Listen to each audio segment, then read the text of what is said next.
So, welcome back ulit sa channel natin guys. Yung video na gagawin natin ngayon ay video tutorial para doon sa mga hindi pa marunong mag-edit ng video sa paggawa ng shadow or yung kaluluwa na tumatayo na during nakahiga ka.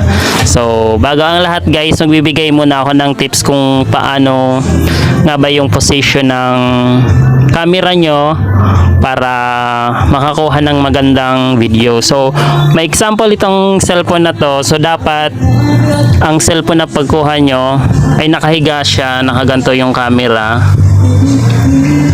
Dahil kung nakatayo yung camera na pagkuha nyo ng video, ganito yung kakalabasan ng video nyo na kinuha. Pangit naman sa pagka-edit kung ginagamit nyo is KineMaster sa pag-edit ng video, pangit yung kakalabasan dahil sa gitna lang siya nakalagay. So kung nakahiga yung cellphone nyo na ganito ang pagkuha ng video, ganito yung kakalabasan. So maganda siya, naka full screen. So by the way guys, ang ginagamit ko pala pag-edit dito is dalawang apps na video editor. Isang CapCut editor kasi natatanggal mo yung watermark at saka isang KineMaster. So kung bago ka pa lang sa channel ko guys, mag-subscribe ka na dito sa YouTube channel ko and then sa Facebook page ko at saka pa-follow na rin sa main Facebook ko. So, ang Facebook page ko at saka YouTube channel ko is same name lang siya, Filingero TV. So, pagkakalimutan mag-share at saka mag-comment na lang. So, let's go!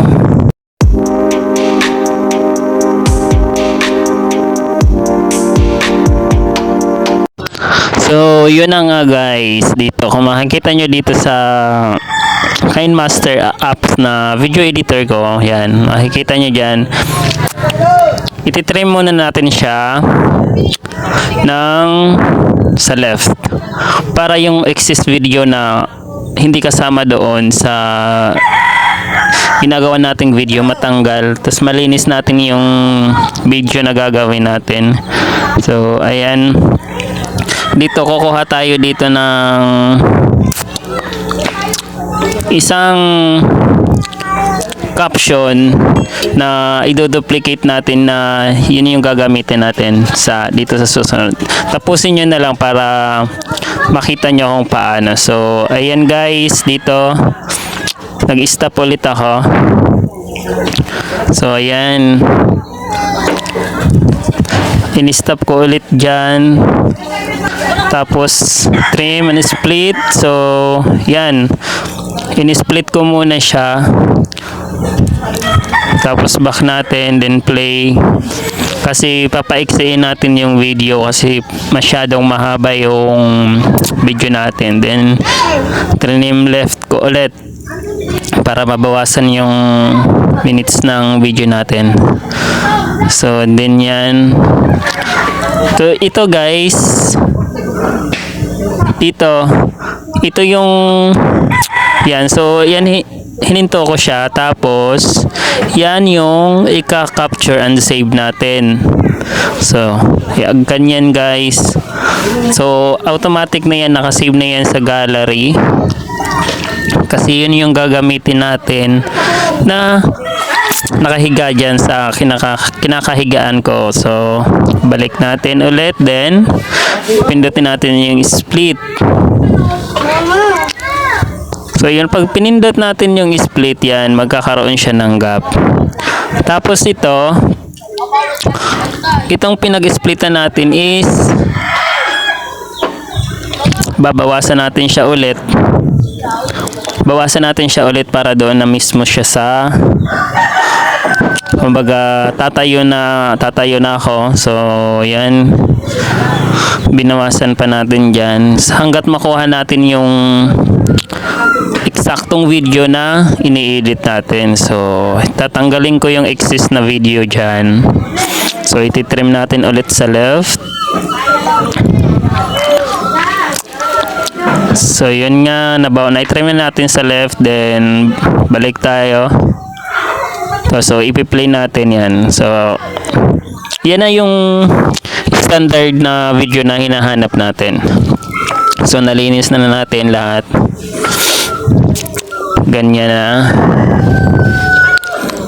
So again, kung makikita nyo, may pagbabago na sa video natin. So ayan. And then dito naman sa dulo, para yung shadow mawala talaga, tatanggalin natin yung pinakadulo ng video. So yan, tatanggalin natin yan, i-trim right natin. So yun. Tapos itong video na to, i-click natin yan, tapos i-duplicate natin.